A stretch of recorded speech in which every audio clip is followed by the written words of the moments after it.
bienvenido, gracias por estar conectado, que el Señor te bendiga, no sé desde dónde estarás conectado, pero sí sé una cosa, que no estás aquí por casualidad, porque Dios está en control de todas las cosas. De hecho, eso es lo que aprendíamos la semana pasada, que Él es soberano. Y si tú estás aquí, mira, es lindo que estés buscando a Dios, felicidades, pero tengo que aclararte que Él te ha buscado primero. Él quiere tener una relación personal contigo y quiere ayudarte a encontrar todas aquellas promesas por medio de las cuales tú encuentres el propósito que Él tiene para tu vida, porque definitivamente todo el que encuentra a Dios encuentra vida. Bienvenido, gracias por estar aquí. A los hermanos que me ayudan todas las semanas a predicar, gracias por estar aquí. De hecho, ayúdame. Al que está a tu lado, dile por favor, de mi parte, gracias por venir a la iglesia. Bienvenido. Que el Señor te premie, te bendiga. Gracias por estar aquí. Si a ti nadie te ha dicho nada, jalale al de lado, dile, oye, clarito está diciendo Carlos Alberto que me des la bienvenida. Ya pues, dame la bienvenida. A mi querido camarógrafo, mi amigo de toda la vida, bienvenido. Gracias por estar en la iglesia. Que el Señor te bendiga. Muy bien, hermanos, vámonos a lo nuestro. Estamos en esta serie que se llama Enséñanos a orar. Y es una serie que está basada en el Padre Nuestro. Hay dos relatos del Padre Nuestro, uno está en Mateo, el otro está en Lucas. En Mateo es parte de lo que el autor del Evangelio llama el Sermón del Monte. Se supone que Jesús está sentado en un monte, en una parte muy alta, y empieza a predicar a la gente que está por debajo. Y ahí, como parte de la prédica, les enseña el Padre Nuestro. En Lucas se registra de otra manera. Jesús estaba orando aparte, y cuando vuelve de orar, uno de sus discípulos se acerca y le dice, Señor, enséñanos a orar, como Juan le enseñó a sus discípulos. Y ahí en Lucas, Jesús les enseña el Padre Nuestro. Ambos es lo mismo, pero es una contradicción, Carlos Alberto. No, quiero aclarar esa contradicción. Es bueno que aprendamos por qué pasan esas cosas. Jesús era un predicador itinerante, o sea que lo más probable es que haya enseñado el Padre Nuestro unas 500 veces.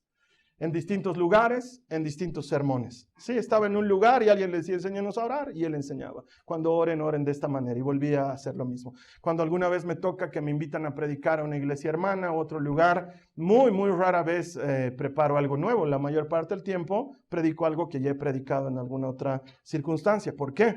Porque estaba buenaza pues la prédica y la vuelvo a repetir, ¿no? Entonces, claro, es buena la enseñanza, entonces la vuelvo a utilizar. Y de hecho aquí en Jasón tenemos dos servicios, uno a las 9 de la mañana, otro a las 11, y si tú vienes en cualquier horario, la prédica es la misma, ¿sí? No es una prédica nueva para los de las 11 de la mañana, o sea que Jesús hacía eso. Entonces Lucas contó que Jesús hizo eso después de orar, y Mateo contó que hizo eso en una prédica en un monte. No es que hay contradicción, es que simplemente son dos momentos distintos de un mismo mensaje, así de sencillo. ¿Y por qué lo estamos enseñando ahora? Porque bueno, pues hay una necesidad grande de aprender a orar. Y la semana pasada aprendíamos que Dios es soberano, y aprendíamos que cuando Él nos lleva a la oración a decirle, santificado sea tu nombre, estaba hablando de el nombre de Dios. En hebreo se dice Hashem. Hashem era prácticamente una personalidad, ¿sí? Cuando los hebreos hablaban de Hashem, estaban hablando de Dios. Se referían a Él como el nombre. Cualquiera podía decir, estuve en el templo orando al nombre, y nadie decía, ¿de qué está hablando este loco? Todos sabían que Hashem, el nombre, era una persona, era una personalidad, es Dios mismo. Y los discípulos agarran este nombre propio de Dios en hebreo, y la categoría encaja perfectamente en sus mentes. Y te cuento que al principio, antes de ser llamados cristianos, los cristianos nos llamábamos seguidores del camino, era uno de los nombres que nos dieron, o seguidores del nombre. Así nos llamaban. Y si tú lees en Hechos 4, por ejemplo, cuando a los discípulos les dan con varillas en la espalda y los flagelan por predicar en el nombre de Jesús, la Biblia dice claramente, y ellos salieron muy contentos de haber sido tenidos por dignos de sufrir afrenta por causa del nombre. Así dice, por causa del nombre. Y uno dice, ¿qué nombre? El nombre de Jesús. Hashem es Jesucristo y su nombre es el mismo. Eso lo aprendíamos la semana pasada, y aprendíamos que Él es soberano. Eso nos ayuda a orar con confianza, a saber que lo que le pedimos está en buenas manos, a saber que Él está en control de nuestras vidas. Y la primera semana aprendíamos por el Padre Nuestro que Él le gusta que le digamos papá. Es una cosa que le gusta, que quiere ser personal, que quiere ser cercano, que no quiere ser lejano. Y hoy vamos a seguir entrando más en el Padre Nuestro porque todavía tenemos más cosas que aprender de Él. Pero antes, como siempre, me gusta contarte alguna historia que nos ayude a entender de qué vamos a hablar hoy día. Y no se me venía mejor historia a la cabeza que esta. Qué hermosos son los abuelitos. Es la cosa más hermosa que te puede pasar en la vida, tener abuelitos. Yo tuve abuelitos no como los que tienen mis hijas. Los abuelitos de mis hijas, mis papás y mis suegros, Dios mío, qué abuelitos más increíbles. Cómo yo quisiera haber tenido esos abuelitos. Y siempre les digo eso a mis hijas, porque además ya están entrando en la edad en la que el abuelito ya es el abuelito, ¿no ves? Como que, ala, ya saludan de favor, ¿no ves? Entonces, no, yo los agarro, las llevo a un costado, les tuerzo un poco la cabeza y les digo, con amor a tu abuelito, le vas a hablar con amor a tu abuelito, porque ya quisiera yo tener así un abuelito, porque ¿sabes qué? Qué hermosos son los abuelitos. O sea, la memoria que yo tengo de mis abuelitos, por ejemplo, es que en su casa yo siempre era más inteligente. Sí, de veras. No sé si es que era más inteligente o ellos me hacían sentir más inteligente. Pero en la casa de mis abuelitos yo resolvía problemas matemáticos, hacía rompecabezas, el cubo Rubik era pues cualquier pipoca para mí, porque no importa cómo quedaba, estaba bien hecho para mis abuelitos. Siempre, sí, o sea, y ya no los tengo, ¿no? Entonces, tener a mis abuelitos era una cosa maravillosa y una cosa hermosa de los abuelitos. Y lo veo ahora, por ejemplo, en amigos abuelitos, ¿no? Cómo cuentan sus experiencias con sus nietos. Y me encanta eso de que, por ejemplo, lo que pasa en la casa de los abuelos se queda en la casa de los abuelos. Eso es una maravilla, porque yo me acuerdo que a mis hijas les prohibíamos, por decirte, no van a tomar Pepsi. Pero en la casa de los abuelos tomaban Pepsi, Fanta, 7-Up, todo. Y no nos enterábamos. Hasta que en la noche ellas nos decían, ¿no? Hemos tomado Pepsi. ¿Por qué? Y cuando hablamos con los abuelos, ¿cómo se han portado? Bien. ¿Y han tomado algo? Sí, jugo, agua. No, es que, ¿sabes qué?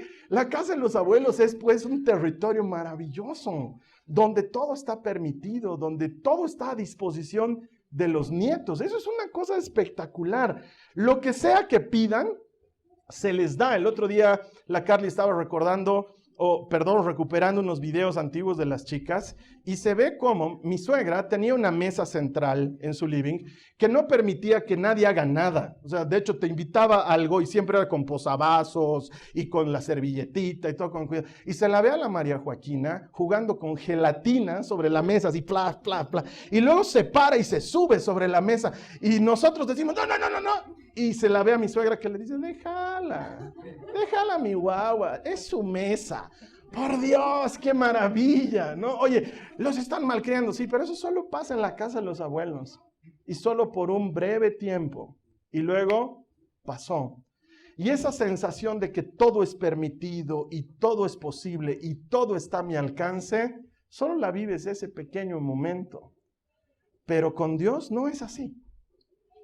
Dios es siempre ese tipo de papá. Es generoso y da en abundancia. No te da un poquito, te da para que sobreabunde. Cuando te bendice, no te bendice hasta por ahí nomás, te bendice de verdad. Y el Padre nuestro entra en este momento en el que empieza a pedir, seguro de que lo que pide va a ser respondido, seguro de que lo que solicita va a ser entregado.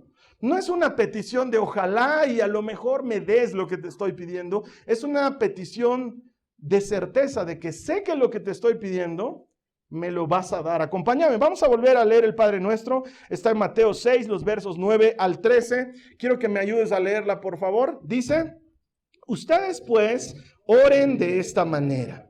Padre nuestro que estás en los cielos, santificado sea tu nombre.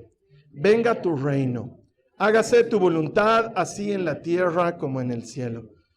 Danos hoy el pan nuestro de cada día y perdónanos nuestras deudas, como también nosotros hemos perdonado a nuestros deudores. Y no nos dejes caer en tentación, sino líbranos del mal, porque tuyo es el reino y el poder y la gloria para siempre. Amén. Mira, ya hemos visto la semana pasada, hasta el hágase tu voluntad en la tierra así como en el cielo. Eso ya lo vimos. Ahora entramos a las peticiones. Y aquí quiero presentarte una paradoja. Una cosa que como profesor de escuela bíblica me toca responder alguna vez. En este sermón del monte Jesús va a hablar de muchas cosas. Es un sermón bien largo, donde se incluyen una serie de enseñanzas. Los teólogos actuales y los historiadores creen que más que Jesús lo haya hablado todo eso de corrido, lo que ha hecho Mateo es recolectarlo de varias veces que escuchó a Jesús predicar y ponerlo en un solo texto para que los que lo leamos entendamos de qué nos está hablando Jesús. Tiene muchas cosas y entre ellas, en el capítulo 6, vamos a ver a Jesús diciendo, miren las aves del cielo, una cosa que siempre te comento y siempre saco a colación. Y dice, miren las aves del cielo, no guardan en graneros, no siembran ni cosechan, no se preocupan por su alimento, porque ustedes sí lo hacen, dice Jesús. Luego dice, miren los lirios del campo, no hilan, no tejen, y sin embargo siempre tienen con qué vestirse. ¿Y ustedes por qué se preocupan? ¿Por qué tienen en su mente con qué nos vestiremos o qué comeremos? Y ahí Jesús dice algo clave, dice, su Padre sabe que necesitan todas estas cosas. El Salmo 139 nos dice que no ha llegado la palabra aún a mi boca y Dios ya la conoce en su totalidad. Por un lado, la Biblia nos enseña que Dios sabe cuáles son nuestras necesidades. Él las conoce. Pero por otro lado, en el mismo Sermón del Monte, pero en el capítulo 7, Jesús va a decir, pidan y Dios les dará. Busquen y encontrarán. Llamen a la puerta y se les abrirá.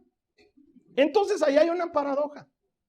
Por un lado, Dios ya sabe lo que necesito, pero por otro lado quiere que le pida. Y entonces más de una persona me ha preguntado, ¿por qué? No entiendo.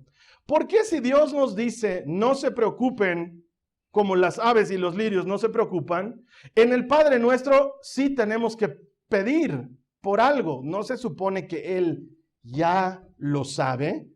Si Él ya sabe que necesito el pan de cada día, ¿por qué tengo que pedir el pan de cada día? Y esa es una pregunta legítima. Ahí se las dejo. Voy a predicar ahora de otra cosa. Mateo 6:11. Danos hoy el pan nuestro de cada día.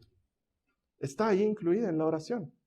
Según Jesús, es importante que pidamos.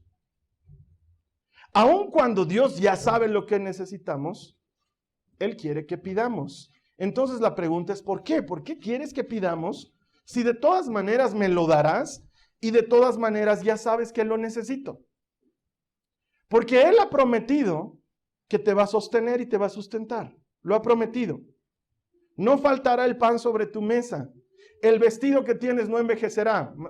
Con la pena a las hermanas, no prometió zapatos nuevos, pero prometió que no envejecerán. Sí, aguantarán muchos años, eso prometió. No nuevo, pero hay que ubicar bien la promesa. Y sin embargo, el mismo que promete nos dice que pidamos. ¿Por qué? Primero, y para los que están tomando notas, y para los que quieren aprender, primero, ¿por qué? Porque pedir nos ubica en nuestra condición de necesidad. Es lo primero. Cuando tú pides, es porque reconoces que necesitas. Es decir, Dios sabe que lo necesitas, pero a lo mejor tú eres muy orgulloso de pensar que lo necesitas, entonces no se lo pides. Porque una persona solamente pide a alguien que sabe que le puede dar y cuando sabes que vas a recibir. Es como ese meme que hay por ahí que dice, me voy a tragar mi orgullo. Señor, a mí no me dio torta, ¿no? Pides porque sabes que te lo van a dar y porque haces a un lado miles de cosas en tu cabeza, porque el orgulloso no pide, pero el humilde, claro que lo hace. Se necesita humildad para pedir y se necesita reconocer que necesitas para pedir. Entonces, cuando llegamos delante de Dios y le decimos, danos hoy nuestro pan de cada día, estoy reconociendo varias cosas. Primero, que Él es el proveedor, pero también que yo estoy necesitado de pan. Pero además que no tengo la capacidad para proveérmelo a mí mismo y por eso necesito que alguien más me lo provea. Y al hacer todas esas cosas estoy poniendo mi corazón en orden con Dios. Entonces Dios sabe lo que necesitamos, pero quiere que se lo pidamos para que nuestro corazón esté en orden con Él. Para que no demos por hecho que Él lo va a hacer, sino que cultivemos una relación en la que yo dependo de Él y Él provee en mi necesidad. ¿Él sabe lo que necesito? Sí, pero quiere que le pida para que mi corazón se alinee con Él. Por eso es que me han escuchado decirles varias veces, hermanos, nosotros no oramos para darle instrucciones a Dios o para decirle cómo debe hacer las cosas, porque Él las hará de todas maneras, además que las hará como Él quiera hacerlas. No necesita nuestras instrucciones. A la hermana que anda orando ahí por un alto, corpulento, velludo, moreno, tenaz. Dios no está tomando nota. No está diciendo, pucha, yo te iba a mandar uno de un medio flacucho, pero bueno, ya que pides corpulento, tendré que buscar en otro lado. No. Oramos para alinearnos con Dios, para mostrarle que estamos necesitados de su provisión y alinearnos con Él. En estos tiempos que han estado tan difíciles aquí en Bolivia y que lo siguen siendo, por cierto, para las personas que están en el exterior, sigan orando. Ustedes me ven aquí tranquilo y feliz porque el Señor me sostiene, pero la situación todavía no está calmada por completo. Ayúdenos a orar. En estos tiempos he escuchado cada oración de extraña. Y estaba en grupo de mi barrio y todos estamos ahí orando, tomados de la mano. Y de pronto uno dice, Señor, te pedimos que mates a fulano. Eso no solamente que, porque Dios puede hacerlo, ¿sabes qué? No es el tema si puede, no puede, porque al final hay gente que dice, pero en el Antiguo Testamento Dios... No es eso, el tema es tu corazón. ¿Cómo está tu corazón? La oración revela cómo está tu corazón. La petición nos ayuda a alinearnos con Dios. Me encantó que esta semana, por ejemplo, vi un grupo de periodistas antes de comenzar su labor, antes de comenzar a trabajar, lo que nunca pasaba en Bolivia, no sé si pasa en otros lugares, pero se reunieron periodistas de distintos medios, periódicos, canales de televisión, radios, portales digitales, hicieron un círculo grande, se tomaron de las manos, comenzaron con Padre nuestro que estás en el cielo, y luego una de ellas empezó a orar, Señor, protégenos en este día, guárdanos, que no nos pase nada mientras trabajamos, ayúdanos a ser veraces en la comunicación de lo que está ocurriendo. Yo veía eso y decía, wow, qué cosa más linda está pasando en Bolivia. Y periodistas que compiten por la nota, tomados de la mano, orando, pidiendo al Señor su ayuda. Cuando pides, demuestras tu necesidad. Por eso es que el Señor quiere que pidamos. Mira lo que dice Proverbios 30, los versos 8 y 9. Está orando alguien y le dice al Señor, no me des pobreza ni riqueza. Dame solo lo suficiente para satisfacer mis necesidades. Pues si me hago rico, podría negarte y decir quién es el Señor. Y si soy demasiado pobre, podría robar y así ofender el santo nombre de Dios. No sé si te ha llamado la atención por qué Jesús en el Padre Nuestro solamente pide pan. Danos hoy el pan nuestro de cada día, porque podía haber dicho, danos hoy el lomito de cada día. Pero claro, podía haber dicho, danos hoy la pierna de cordero necesaria, tal vez por la época, ¿no? O los pescados que hagan falta. Pero pidió poco, no pidió mucho. Pan. Por un lado, lo más necesario, por eso el pan se considera como un alimento básico, de primera necesidad, pero no pidió pan con queso, no, es que de veras, solo pidió pan, ni siquiera agua, pan. Danos pan. ¿Por qué pides tan poco? ¿Por qué? Tendría que tener una explicación y claro que la tiene. Nos tenemos que ir hasta el Antiguo Testamento. Cuando Israel salió de Egipto, Moisés habló con el Señor y le dijo, el pueblo tiene hambre. Y Dios le dijo, ¿sabes qué? Todas las mañanas van a tener que salir de sus tiendas y van a recoger pan del cielo. Eso es lo que Dios dijo. Pan bajará del cielo y ustedes podrán recoger pan y comer ese pan. Y los israelitas salieron al día siguiente y había una especie de rocío sobre todo el lugar donde ellos estaban. Haz de cuenta como sucaritas, más o menos así, ¿sí? Como cornflakes. ¿Sí? Que tenían sabor, dice, a miel y podías hacer masa con eso, pero era algo que nunca habían visto. Entonces cuando lo levantaron, dijeron, ¿qué es esto? Que en hebreo se pronuncia maná.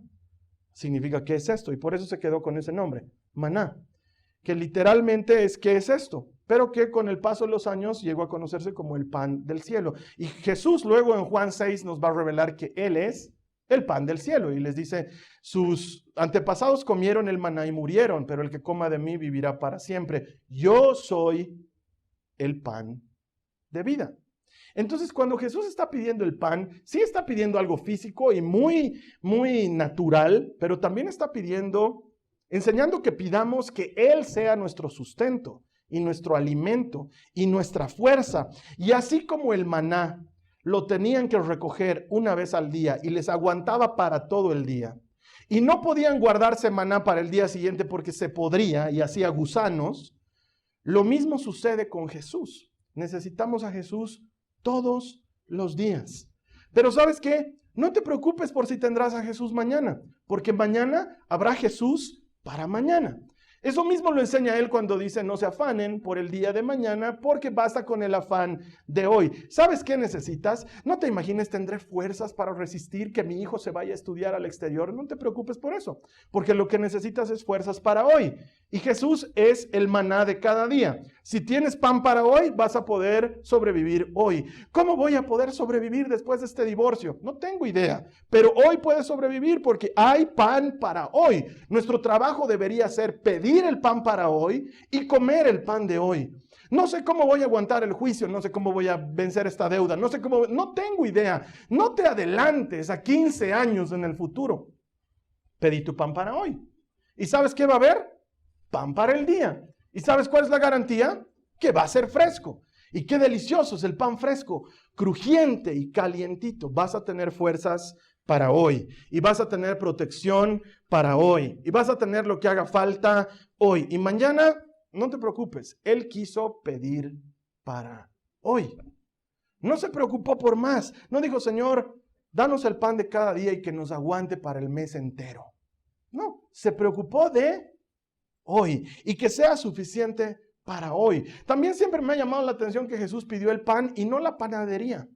Hay un viejo dicho que dice, dale un pescado a un hombre y comerá un día, enséñale a pescar y comerá toda su vida. En el mismo sentido, Jesús podía haber dicho, Señor, te pido el pan y el conocimiento, el know-how para hacer pan y los recursos para montar una panadería y los contactos para vender el pan que no nos podía. ¿Qué le costaba? Nada. Nos hubiera enseñado a pedir eso, pero ¿sabes qué?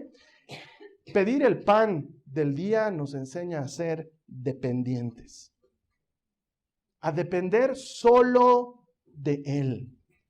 Porque en el mismo sermón, palabras antes nos va a decir, palabras después nos va a decir, miren las aves del cielo. No guardan en graneros, no siembran, no cosechan. Y tú no ves una paloma deprimida. No la ves así en angustia diciendo, ¿qué voy a comer? ¿Qué voy a comer mañana? Hay cambio de gobierno, no sé si la estabilidad va a permitir que comamos. No. Y Jesús usa ese ejemplo a propósito porque sabe que es ridículo en nuestra mente pensar algo así. Porque Él quiere que entendamos que así de ridículo es que estés pensando, ¿cómo voy a hacer mañana? Pedir el pan de cada día es darle nuestra confianza hoy. Y sigue avanzando Jesús. Mateo 6:12. Y perdónanos nuestras deudas como también nosotros hemos perdonado a nuestros deudores. Ya lo hemos hecho, dice Jesús. Se acerca a pedir perdón porque ya ha perdonado. Y te debes acordar de esta historia. Jesús está comiendo en la casa de un fariseo, se llamaba Simón, y se acerca una mujer y le unge los pies con perfume y se los seca con sus cabellos y llora sobre Jesús. Y el fariseo está mirándolo a Jesús y está pensando por dentro, si este fuera realmente un verdadero profeta, se daría cuenta de qué clase de mujercilla lo está tocando. Ahora yo me pregunto cómo sabía él qué clase de mujercilla era. Bueno, hay muchos indicadores, puede ser por cómo vestía, puede ser por el perfume, no lo juzgaremos tampoco tan mal a Simón. Entonces, Jesús que sí sabe lo que Simón está pensando, porque Jesús es Hashem, es el nombre, entonces lo mira y le dice, Simón, te quiero contar una historia. Dale, maestro, le dice. Habían dos hombres que tenían deudas con un tercero. Uno de ellos debía 500 y el otro debía 50. Y este hombre a ambos les perdona toda su deuda. ¿Quién crees que lo ama más? Le pregunta Jesús. Y Simón dice, yo me imagino que al que le perdonaron más, al que le perdonaron 500. Y Jesús le dice, sí, bingo, tienes toda la razón. Esta mujer Desde que he llegado no deja de besarme y ungirme los pies. Tú no me has ungido los pies, no me los has lavado, no me has dado un beso cuando he llegado a tu casa, ella no ha dejado de besarme, no me has ungido con aceite. Ella hace una comparación y le dice, por eso te digo, aunque sus pecados son muchos, han sido todos perdonados. Y al que mucho se le perdona, mucho amor demuestra. Pero al que poco se le perdona, poco amor demuestra, dice Jesús. Y es la primera parte de esta petición. Perdónanos nuestros pecados. Da por hecho que todos pecamos. No llega delante de Dios diciendo, tal vez he pecado, tal vez. No es un hecho. He pecado y todos, por eso lo vuelve en nosotros. Perdónanos nuestros pecados. Y entonces lo que aquí me toca preguntarte desde el Padre Nuestro es, ¿cuánto te ha perdonado el Señor? ¿De dónde te ha sacado? ¿Te acuerdas eso? Porque al que mucho se le perdona, mucho amor demuestra. Entonces, cada vez que me encuentro con esta pregunta, yo sé de dónde me ha sacado el Señor. Y sé qué cosas me ha perdonado. Y sé todo lo endeudado que estoy con Él. Y sin embargo, también sé que Él ha retirado la cuenta. El perdón comienza por eso. Por recordar de dónde te ha sacado el Señor, de dónde te ha traído. ¿Lo recuerdas? Porque en el volvernos cristianos, luego se nos olvida también, y los cristianos nos volvemos odiosos. Pensamos que somos mejores que los demás. Tratamos a los demás como inferiores, o como mundanos, y estamos en la misma bolsa de gente a la que se le perdonó mucho, y que por consecuencia debería amar mucho. ¿Cuánto te ha perdonado Él?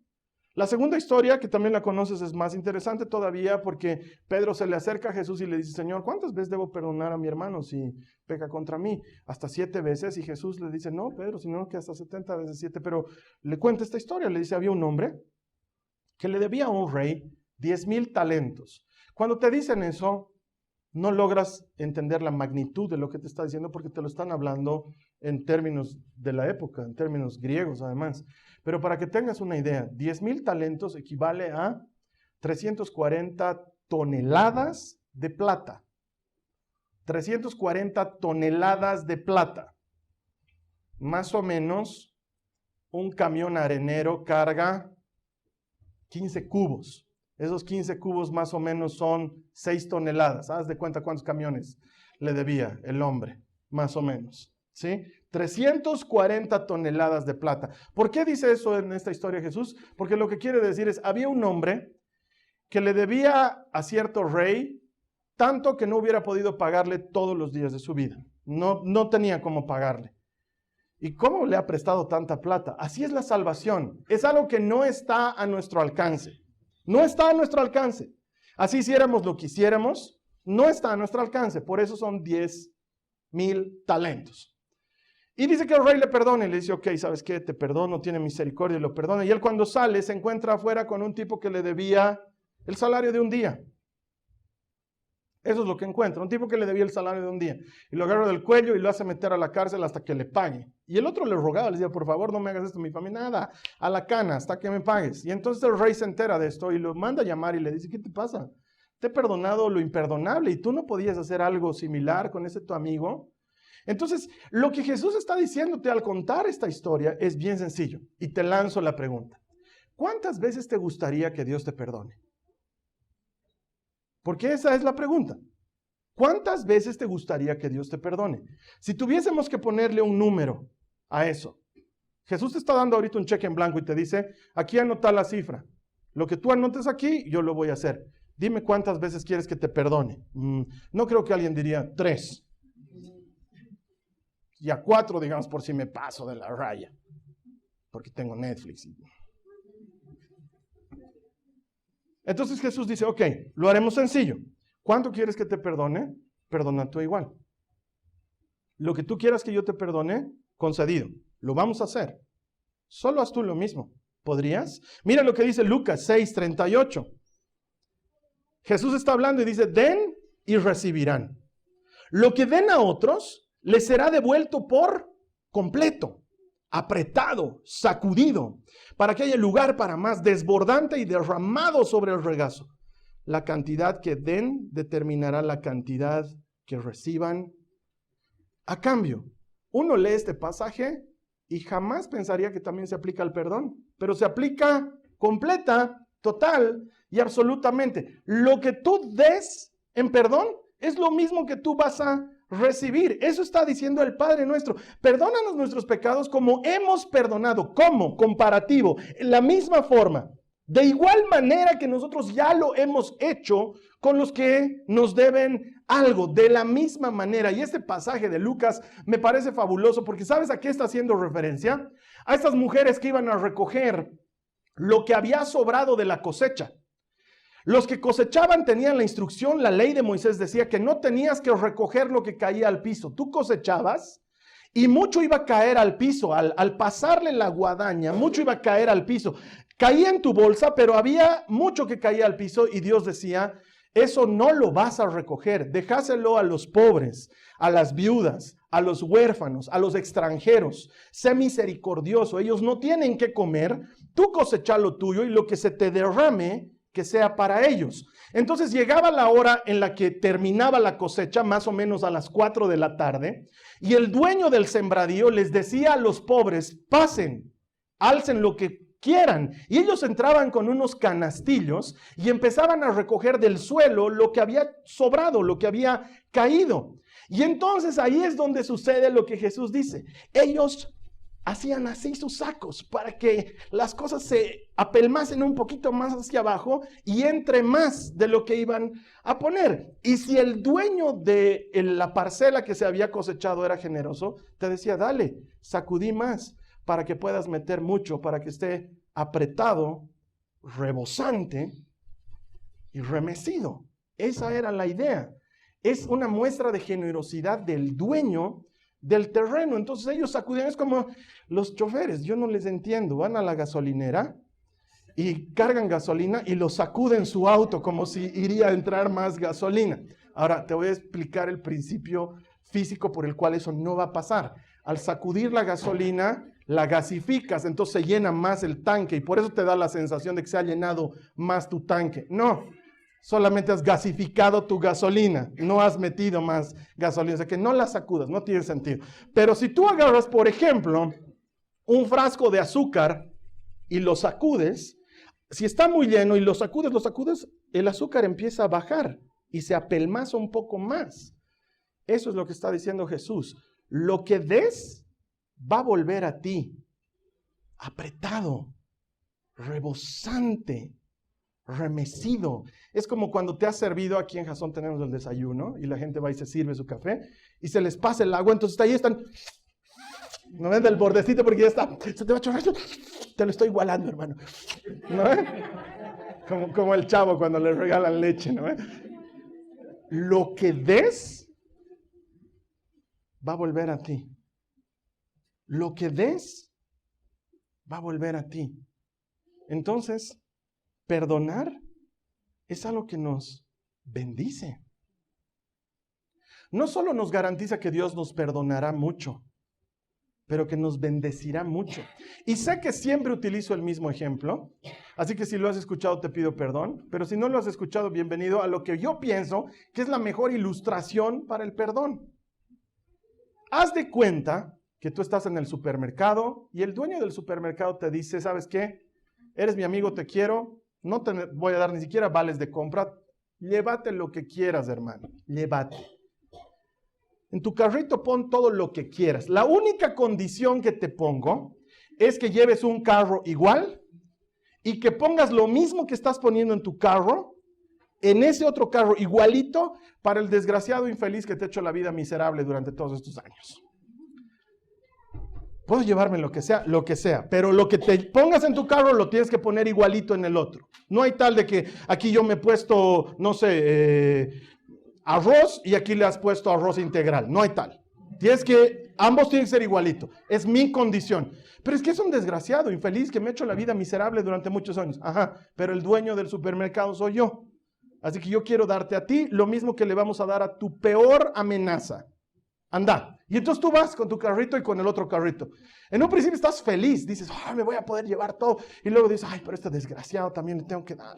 Entonces llegas a la sección de carne y dices, me llevaré pues carnecita, un buen lomito, no sé, cuadril me llevaré, podemos hacer un churrasco, ay, mira qué rico este matambre. Y luego, ¡pim!, en tu cabeza dices, ay, pero tengo que darle lo mismo a este desgraciado infeliz que me ha hecho la vida miserable. No, no puede ser así. Menudencias y bofe, por favor, casero, dame. ¿No? Entonces, pof, te dan, toc, pof, lo mismo. Dices, ya, que se aguante, ¿no? Sigues avanzando por otros lados, ¿no? Y llegas a la sección de cereales, donde están los cereales deliciosos, los que tienen extra azúcar, los que tienen azúcar dentro del azúcar, doblemente importados y que valen 300 veces lo que vale un cereal común. Y tú dices, me llevaré ese que tiene mermelada por dentro, qué delicioso. Y ¡pum!, te acuerdas y dices, ay, para este desgraciado le tengo que poner lo mismo. No, cornflakes nacional, sin sabor, proc. Y así, y sabes que paseas por todo el supermercado y empiezas a llevarte cosas, pero no cosas que quieres. Porque no quieres darle al otro lo bueno, solamente quieres darle lo malo. Y cuando llegas a la hora de pagar, la caja te recibe y te dice, todo está pagado, no necesita. Pero te das cuenta que te estás llevando pura cosa que nadie quiere. Pura cosa inservible. Eso es la falta de perdón. Y Jesús lo incluye en la oración y te dice, ¿cuánto quieres que te perdone? Lo mismo perdona a los demás. Lo mismo. Entonces ese es un llamado al rencoroso. Al que dice, ¿sabes qué? Como he escuchado mucho estas semanas, ¿no? Dios perdona. Yo no tengo por qué perdonar. Te cuento que sí tienes por qué. Estás llenando de basura tu corazón. Y Jesús da por hecho que has perdonado antes de pedir perdón. De hecho, en Lucas lo aclarará, en Mateo lo aclarará. Valga la oportunidad, dice Jesús, que si ustedes no perdonan, su Padre tampoco les perdonará. Lo aclara y lo pone limpio como el agua, no es que es optativo. No lo haces y a ti no se te da, así de sencillo. Entonces, todas las veces que nosotros decimos, me has perdonado, me has rescatado en nuestra canción, pero tú no has perdonado, solo es una canción. Lastimosamente. Esta es una invitación a perdonar. Y Jesús va a continuar y la prédica tiene que terminar con el verso 13 y dice, y no nos dejes caer en tentación, sino líbranos del mal. Y este es un pasaje difícil de explicar, porque ¿cómo es eso de que Él nos deja caer? O sea, si le digo que no nos deje caer, ¿es que Él nos deja? ¿Cómo es la cosa? Y te lo voy a explicar para que sea sencillo de entender, como un niño. En las vacaciones pasadas estábamos de viaje con mi esposa y con mis hijas y fuimos a un mall enorme, muy lindo, donde hay una pista de patinaje sobre hielo. La María Joaquina es lanzada, la Nicole es Juan Seguro, ¿no? Entonces la María Joaquina vio y dijo, yo voy, yo quiero. Nunca has patinado sobre hielo, no importa, sé patinar, yo me lanzo. Se lanzó a patinar. La Nicole, más cauta, dijo, no, yo voy a ver, y se puso patines, iba por el bordecito, todo el rato, por el bordecito. Pero la María Joaquina empezó a patinar, y en una de esas, ¡pum!, al piso, sentada. La vemos nomás sentada, ¡pum! Y ella va a llorar. Se aguanta, su orgullo era más grande. Es que había mucha gente en el mall, entonces, pero me llama así, ¿no? Entonces yo me acerco a ella, así yo me acerco a ella, la levanto, y le digo, ¿vas a seguir patinando, mi amor? Y me dice, sí, solamente agárrame un ratito, me dice. La agarro, me mira y me dice, no me dejes caer de nuevo. Eso es lo que está diciendo el Padre Nuestro. Ya he caminado solo. Ya lo he intentado a mi manera. Me he caído, me ha dolido, me he dado cuenta que no puedo. Señor, agárrame, no me dejes caer de nuevo. Eso es lo que está diciendo. Porque Dios no te tienta, Él no va a hacer algo malo en contra tuya, Él no te va a proponer el pecado, jamás. Por el contrario, Él te va a ayudar. ¿Y cuántas veces, solo Dios lo sabe, cuántas veces no habremos pecado porque Él impidió que pecáramos? Porque Él nos ayudó a que eso no suceda. Porque la tentación no estaba ahí porque Él lo impidió. Porque eso es lo que le estamos diciendo. Señor, agárrame de la mano. No permitas que me caiga otra vez. 5 o 10 minutos después, ella estaba patinando sola de nuevo. Ya no me necesitaba. Mira, Santiago lo dice mejor que yo. Está en el capítulo 1, en el verso 13. Dice, Cuando seamos tentados, acuérdense de no decir Dios me está tentando. Dios nunca es tentado a hacer el mal y jamás tienta a nadie. ¿Quién tienta? Satanás tienta. Satanás es el que tienta. Él es el mal del que Jesús está orando que seamos librados. No nos dejes caer en tentación y líbranos del mal. Se está refiriendo a Satanás. Él es el maligno, él es el mal, él es el que tienta a todos. Y esto es lo que les decía a algunos hermanos en la semana. Él no se fija si eres de un partido político o del otro, si eres de una etnia o si eres de una raza o si eres de un color de piel tal o cual. A él no le importa, él tienta a toditos. Él no dice, ay, este morenito había sido, pena le tendré, no lo tentaré. O, ay, mira, blanquito, ojitos verdes había sido, él no lo tentaremos. No, él tienta a todos. A él no le interesa, él quiere hacer mal y quiere hacer mal, quiere acabar con todo. La maldad de Satanás no se parece a la de Gargamel, no se parece a la de ningún criminal que desconoce. Su maldad es permanente, es desastrosa, es la cosa más mala que te puedas imaginar y supera en mucho tu imaginación. De hecho, alguna vez en estas sesiones que tengo con jóvenes charlando, los jóvenes tienen preguntas, algunas bien cracks, ¿no? Y un joven me dice, ¿y por qué Dios no lo perdona a Satanás? Oye, buena pregunta, ¿no?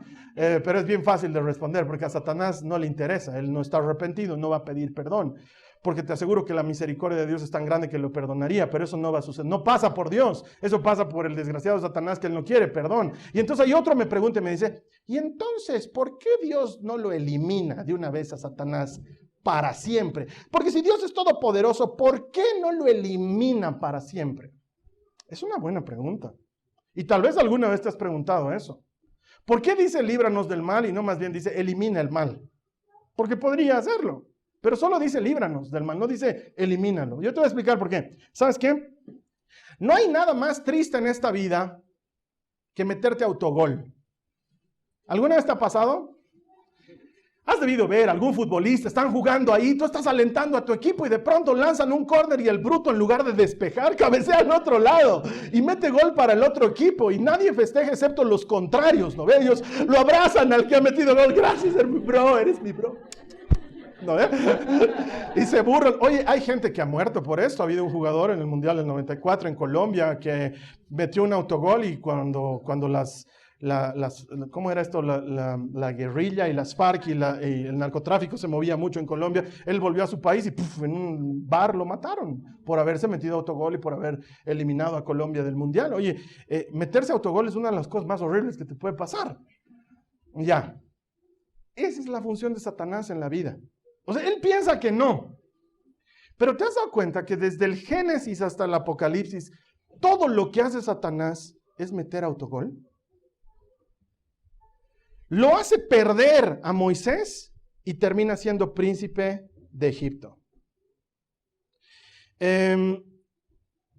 Lo enterca al faraón a tal grado de que se destruye Egipto. Daniel cae en manos de los babilonios y se transforma en el ayudante más importante del rey. Lo meten a sus amigos al horno de fuego y un ángel los protege. Lo mete a él al horno, al foso de los leones y Jesús mismo va y lo guarda durante toda la noche. Cada vez que Satanás hace algo, se va en su contra. Jesús está en la cruz del Calvario y Satanás cree que ha metido el mejor gol de la historia y Jesús está venciendo la muerte y el pecado.